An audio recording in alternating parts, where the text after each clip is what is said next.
my name is Hitanshi and in today's video we are going to do science. So this science book's name is Essential Studies.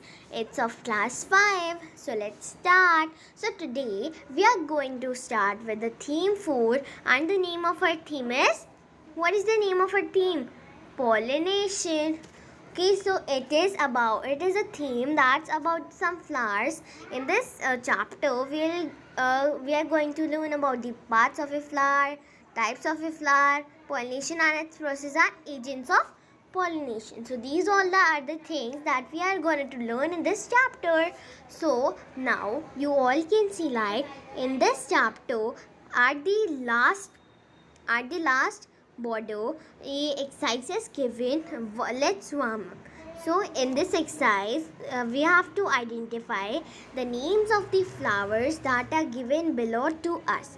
Okay, so let's see the flowers. So first flower, like you all can see, everyone can recognize these flowers. So our first flower is rose. Okay, second is hibiscus, third is lily, fourth is lotus, fifth is tulip, and sixth is, and the last is sunflower.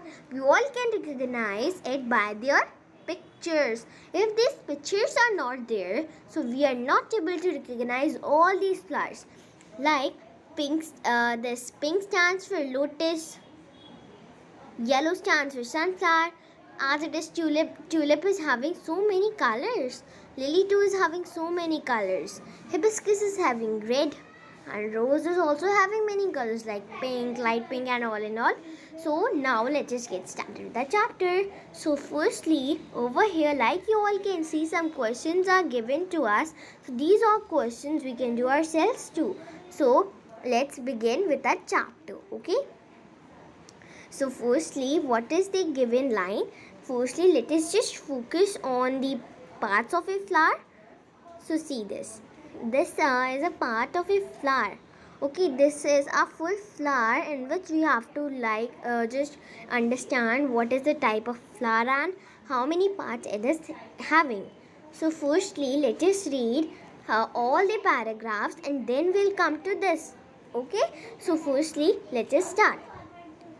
So our first paragraph is, flowers are attractive and beautiful part of a plant. It means the flowers are the most beautiful part and attractive, as they attract insect to their cells. So these are most attractive and beautiful part of a plant. Different flowers are of different colors, shapes, sizes, and fragrance. Like you all know, all the colors, all the flowers are of different colors. Like just now I told you in the last page, we have read about some flowers such as lily, lotus. So these all are having different colors, different shapes too, different sizes, and fragrance. Fragrance means like we use perfume for making the perfume. This fragrance is used from flowers. Okay, flowers may be present in singly or in groups on a stem. So these flowers can may be present on a single on a stem or in groups too. Like some flowers are that much, they just are present in groups. Like okay, so these all the flowers that are present in one single flower also can be there in a stem, and many group of flowers are also. Okay, so firstly, let us see about the parts of a flower. And flowers are the most important part of a flower. Okay, and flowers parts are these. Okay, so see, firstly we are not going to read about this parts of a flower. Firstly we are going to understand what is in this part of a flower. Okay, let's us understand what is this. Okay, so firstly we just come to this. First, you all can see over here, it is written, a flower has many parts such as pedicel, recipetal, spirals, petals, stamens, and carpel. So these are all the parts of a flower, and the four main important parts of a flower are sepal and petals, stamen, and carpel. These all are the parts, these all are the four parts which are most important in a parts of a flower. So these are all the four parts. Okay, so these all the four parts are arranged vertically in other manners. Okay, so now we'll just move on to this picture. So in this picture it is shown that the full part of a flower, what's a flower, and all things about a flower. So firstly, what is over here written? Pedicel. So it is a most important part of a flower, as every time it helps us just to be the part of a flower. Like you all can see this under part, it is known as pedicel. So pedicel is the part of a stem. Just like a stem, a small stem in the part is called a pedicel. The stalk of a leaf is called a pedicel. So let's move on to the this pedicel. Okay, first it's written. First, let us read about pedicel. After that, we are going to move to the next part. First, it is pedicel. The stalk of a flower is called a pedicel. The stalk means, like you all can see over here, the stalk means the stem of the flower is known as a pedicel. After that, the upper part of the pedicel is attached to the recipital. Recipital is the base of the flower. Okay, so firstly we have learned about pedicel. What is pedicel? The stalk of a flower or the stem of the flower. Now, what is this recipital? Recipital is the, what is recipital? Recipital is the base of a flower. So the base of the flower in which the flowers are attached, so recipital and this pedicel, these both are most important parts of a flower that keep the flowers straight, nor they just lie around the ground. Okay, nor the petals lie around the ground. Just because of these both parts, our petal just being one flower. Okay, now our next we have done pedicel, recipital, and now our next part is spirals. So what are spirals? So spirals are these. See, it is written about spirals. So what are spirals? Spirals are the part of a flower which attract, see, like this, like you all can see over here. This is a spiral. This is also spiral. These both are the spirals, as these both are telling, these both not are telling, these are such like leaves. Okay, the leaves of a flower. So the between ones is called the pedicel and recipital, and the both side ones, left and right side ones, are known as spiral. Okay, now let us read about spirals. It is written about spirals. Let us read. The outermost hole is seated is composed or green leaf-like spirals which protect the inner structures. So what are spirals? Spirals are the part of a outermost green leaf. Like you all can see, I have told you just now that spirals are the part of green leaf. Okay, these are some green leaves. Okay, so they protect the inner structures of a part. Okay, they just protect the structures, like just because of these both also, the flower is just straight, nor it's just these petals lie all around. Okay, so it protects its structure. So spirals are collectively known as clades. So these are collectively known as clades. Okay, now let us came to next part, that is, what is that? That's petals. So I hope you all know about petals. Mostly we all know about petals. We all know that. What are petals? See, these are petals. Okay, these are petals. What are petals? Can anybody tell? So petals are very easiest form. So see, I've just put in the arrow. These three are the petals. Okay, these three are petals. As these all, just because of that, the insect interacts, attack, okay, to the flower, and just do its work. Okay, after that we came to the petal. So first petal. So petal is also main part of the flower. It is a part which makes the flower beautiful. Okay, it makes the flower beautiful. Just because of that too, our flower is looking good. Okay, it is also making a flower looking nice. Okay, it is also important in our this type parts of a flower. It is also important thing. Afterwards, let us came to the next part, that's stamens. Okay, firstly let us just read the paragraph of petals. After that we'll come to the next part. First is the next inner whole of composed of brightly colored petals. Bringing brightly colored petals attract insects for pollination. Petals are larger than spirals and are collectively known as corolla. So like these spirals are known as cleiac. So like these, they are known as corolla. Okay, what are these known as? Corolla. Okay, so these, it is telling that petals are the innermost large and bright part of a flower. It only helps us to make the flower more attractive, and collectively this part of a flower is also known as the corolla. Okay, so now let us read about our next part. So what's our next part? Our next part is this stamens.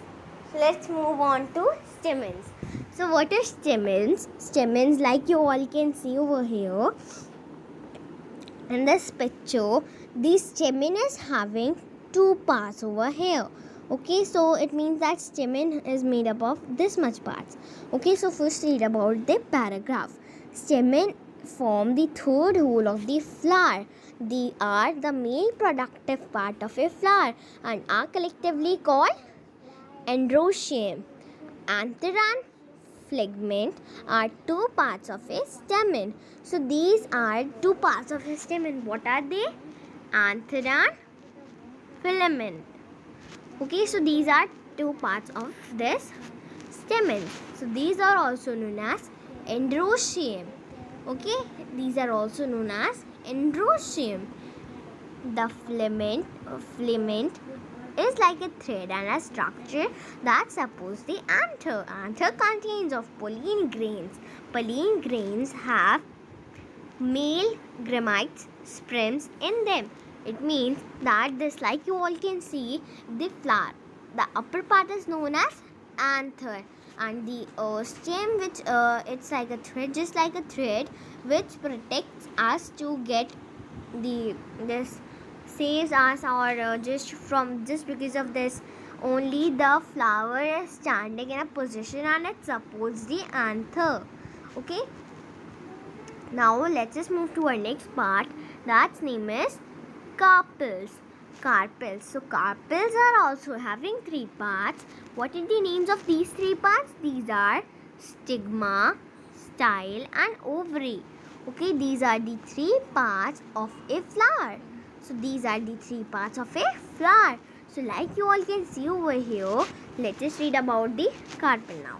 Carpel is the form of 1/4 whole of the flower.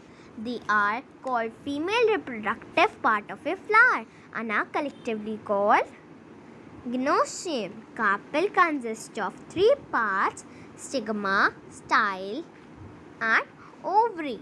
The basal swollen part of the is called the ovary. Ovary contains into long tube called style and ends at a knob of like part of the top called stigma. Okay, so this sentence means that carpels are just made are also known as carpels are female reproductive parts of a flower like stamens. Stamens were male reproductive part of a flower, while carpels are the female reproductive part of a flower. So these carpels are mainly having three parts named stigma, style and ovary. So let's see. firstly, like you all can see in the picture, I hope, these are the full parts of a what? Carpel. These are the carpels, okay? Like you all can see in this picture. So this is a carpel, okay? So first it starts with stigma and ends with what? What is written over here? Ovule. Okay, so let me tell you what are these all. So like you all know, stigma. Stigma, what is stigma? Stigma is a top part of the uh, carpel, from which the pollination starts. Okay, style is the middle of the this carpel, from which the pollination just go up. Okay, after that, ovary is the part of which also help us to grow the plant. And next is ovule. Ovule is the part which is present inside the ovary, and it also helps us to grow the plant more and more bigger. Okay, the ovary contains ovules. Ovary develops into a fruit, and ovules became a seed. So what is ovary? Ovary contains of ovules. Like just now I told you, these are ovules. Okay, ovules are these. After that, what happens? Ovary develops a fruit. Ovary only develops a food in using the flower. Okay, for converting the flower into a fruit, carpel is needed more and more.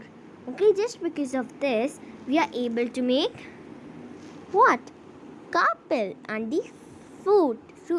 Okay, so let's just go on with the next page. So it is our next page. Just leave this part. Okay, after that we came to the types of flower, the most interesting topic in this whole chapter. It is types of flowers. So now we're just going to see how many types of flower are there. So firstly, depending on the presence of 4 holes, flowers are of 2 types: complete flowers and incomplete flowers. So mostly the flowers are of 2 types. Okay, so first type is complete flowers and incomplete flowers.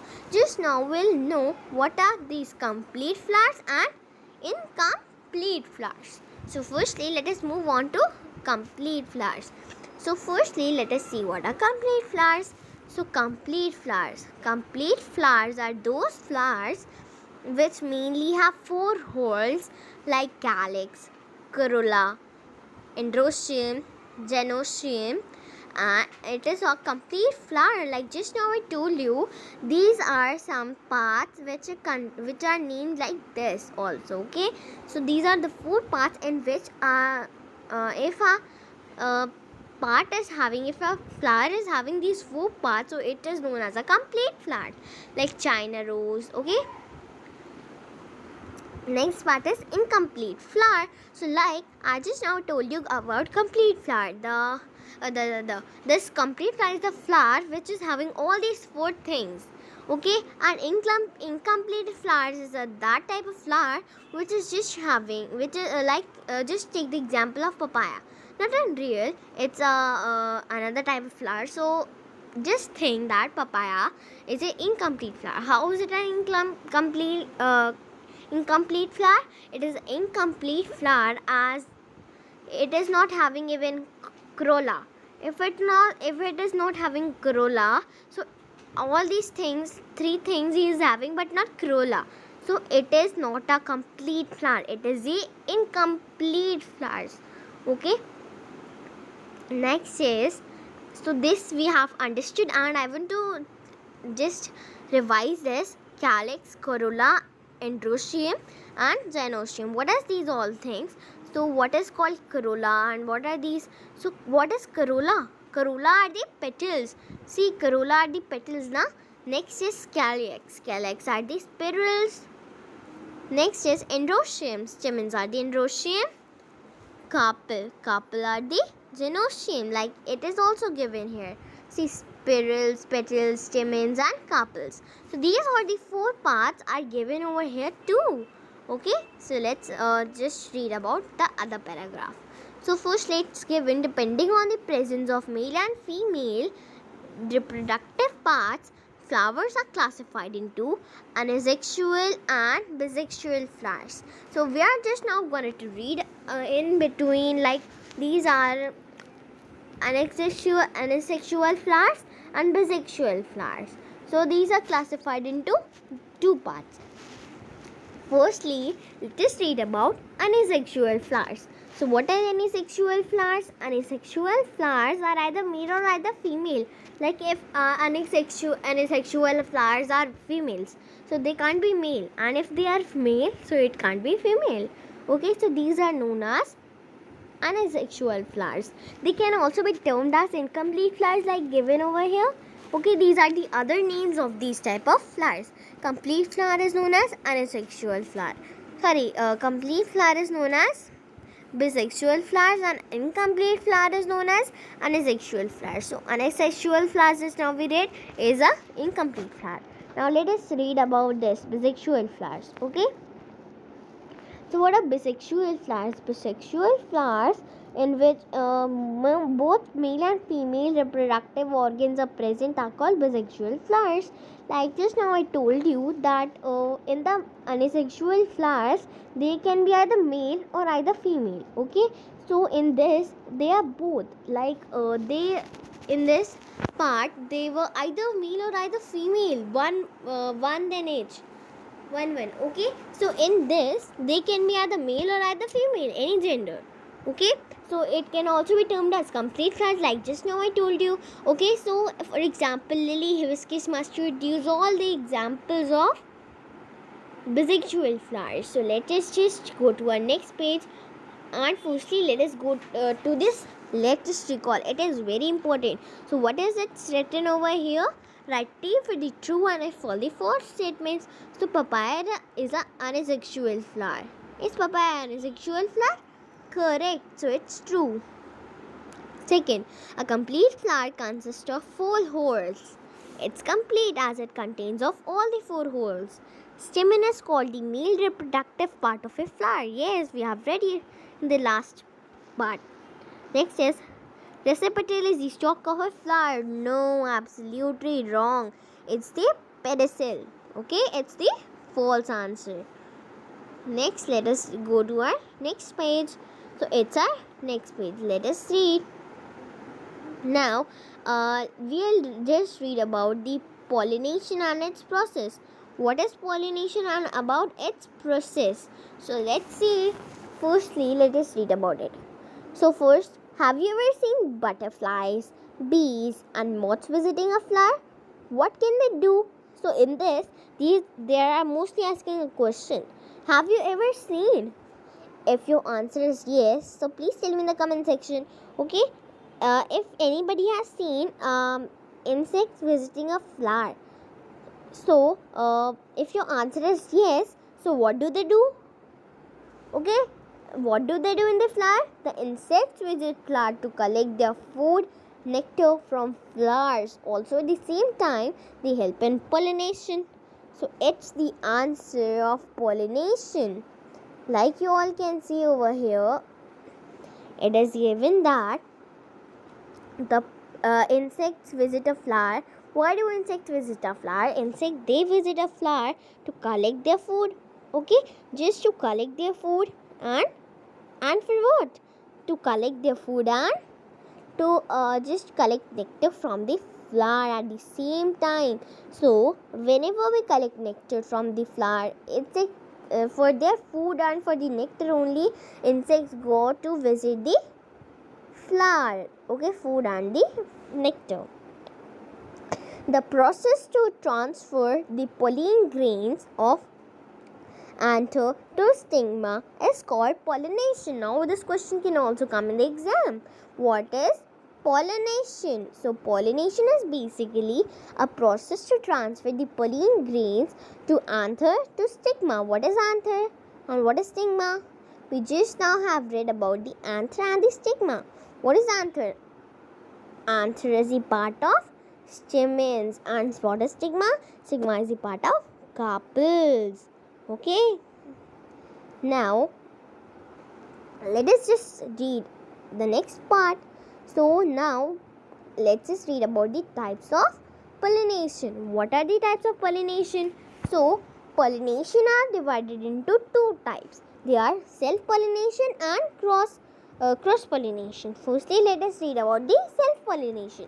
What is self-pollination? So self-pollination is a transfer of pollen grains from one to another. So what is a pollen grains? So pollen grains, they from anther to a flower to stigma to the same flower of the plant is called a self-pollination. It means whenever a transfer of pollen grains. See the insect in this picture, you all can see the insects are pulling this is flower. Okay, so in the same manner, whenever insect just pollen the insect, so this pollinated food, it is the food of insects. Pollinated oil, I'm saying honey, and this for the nectar and the food they collect to pollination. It's also called self-pollination. Self-pollination can also known as autogamy. Okay, it's also known as autogamy. Next let us move on to cross-pollination. So what is cross-pollination? So cross-pollination transfer to pollen grains from anther to one of the flower to the stigma of the flower of another plant of the same species is called the cross-pollination. So what is a cross-pollination? Cross-pollination is a type of pollination to transfer grains from anther to a flower to stigma and to the same spears of the cross-pollination. It is known as cross-pollination. Now let us cross-pollination is also known as allogamy. Remember this thing, that don't confuse in these both things, autogamy and allogamy. What is autogamy? Autogamy is a name of self pollination is also known as autogamy. Okay, what is known as autogamy? Self pollination. And what is known as pollination? Allogamy. What is known as allogamy? Cross pollination. Okay, cross pollination is known as autogamy. After that, let us move to next part, that is agents of pollination. So what are agents of pollination? So there are several ways of pollination to occur naturally, and conditions or organisms are involved in a pollination called agents of pollination. So agents of pollination are the conditions or organisms that involves the pollination. Okay, which involves the pollination, the conditional organisms are what are they known as? Agents of pollination. So I hope you all have understood till over here. Now let us just move on to the next part, that is known as pollination of insects. So what is the pollination of insects? So pollination of insects, like you all can see in this picture. Okay, it is an insect pollination. Okay, this is the insect pollination. So what are insects why insect do pollination? Just now I told in this like you all can see in this paragraph, everybody can see, I hope. In this paragraph, this is written, flowers, insect visit flowers to collect their food, time, and it helps in pollination. That's why they go to this is what to say to this flower to just get the food. Okay, and the nectar too. Flowers are brightly colored to attract insects. Why are flowers brightly colored? This is the main question. So why are flowers brightly colored? To attract insects. Okay, to attract insects. This is the main question. Okay, to attract insects, flowers are mainly brightly colored. Okay, that's why these flowers are mostly colored and brightly colored. Flowers produce scent that attracts insects. Flower also produce a fragrance, a very beautiful fragrance. What does it produce? Fragrance. What does this fragrance do, and how is it possible? What does it do? Okay, so fragrance just because of the fragrance, what are the insects doing? The fragrance of the insect, the fragrance, this fragrance, like just think that it is an insect. Just think like this, it is an insect, and over here it's a flower. So it is hearing the smell of its fragrance. From here he's hearing the they're smelling the fragrance. So they will be attracted and go to this flower. Okay, just go to this flower to what? Just to do the pollination like this. Okay. After that, it is written some flowers produce nectar after visiting the flower. So pollen grains are sticky, produce less in numbers. For example, dahlia, rose and sunflower. So pollen grains are very sticky and are produced in less numbers. So for example, dahlia, rose and sunflower. These are the examples of pollination of insect flowers. Now the last page. Next is pollination of wind. How was it possible by the pollination of wind, and what is this pollination of wind? Can anybody tell about it? Pollination grains are the pollen grains are carried by the wind. So how are pollination grains carried? Pollen grains are carried by wind. How are they carried? By wind. Stigma is a large feathery to catch the wind pollen grains. Stigma also catches a large number of pollen grains. Okay. So, for example, wheat, maize, plum, and grasses, etc., etc. Okay. Afterwards, let us came to the next part, that's pollination and water. So now we are just going to know about the pollination and water. Pollination and water takes place like Hydralia and Villacinia. Okay, these are this. After that, before fertilization to transfer of pollination from anther to stigma, it is the flower is necessary. Thus, pollination is one of the important steps for reproduction of fertilizers. Thus, we came to know that this pollination is one of the important step for what? For fertilization. Fertilization, not LLI, that's fertilization, SATION. So this is a difference between insect pollinated flowers and wind pollinated flowers. So do learn it at home. It's just for learning, not for understanding. Thank you. Meet you in the next video. I hope you all have understood. Thank you. Bye. Meet you in the next video.